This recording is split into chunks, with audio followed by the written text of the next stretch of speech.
Identity thieves pounce on Bolt driver. I'm still angry and confused. The 8th of May 2023 to 8:36. Musawenkosi Zulu distances himself from the scammers who are using his photo to scam people. Image. Tulani Embel. A Bolt driver has fallen victim to an identity theft syndicate after his ID card photo was used by Facebook Marketplace scammers to dupe unsuspecting online pawners.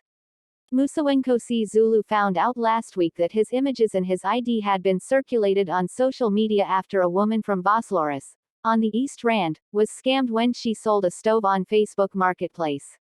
The buyer had used a fake proof of payment together with Zulu's photos to convince the woman that he was a legitimate customer who wanted to purchase the R7000 stove. But the woman found out later, after the stove was sold, that she had been a victim of a scam. The Twitter post on the scam led to a barrage of other victims who also sold items such as cell phones and computer printers to the same scammer who used Zulu's identity to win over their victims' trust. On Friday, Sowetan consumer traced Zulu to Soweto, where he had been working between transporting children to school and as a Bolt driver. "My brother, this week has been terrible for me and my family. I'm still angry and confused," he said. "I learned about this whole thing on Monday when my nephew showed me my pictures on Twitter. He said someone had alleged that I scammed them of their stove. The pictures on Twitter were indeed of me. Even the crack that runs from the top of my ID confirmed that to me." Musawenkosi Zulu's driver's license, which is used to scam people.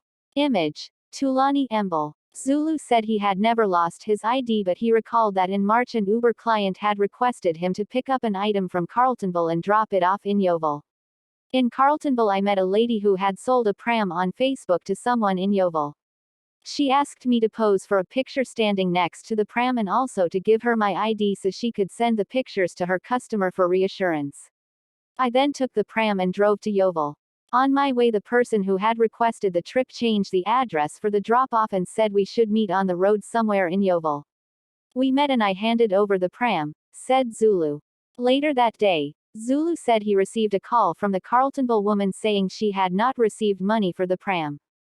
That was the last time Zulu heard of the matter until last week when the pictures of him in Carletonville surfaced on Twitter. "I started receiving calls from friends and relatives who had seen my photos online. I couldn't explain to them because at the time I didn't know how the pictures ended up on social media until a few days ago when I had a recollection of the lady in Carletonville. She is a victim too," said Zulu. He says he made an affidavit at the Weston Area Police Station on Wednesday, distancing himself from the scam. Sowetan has seen a copy of his statement.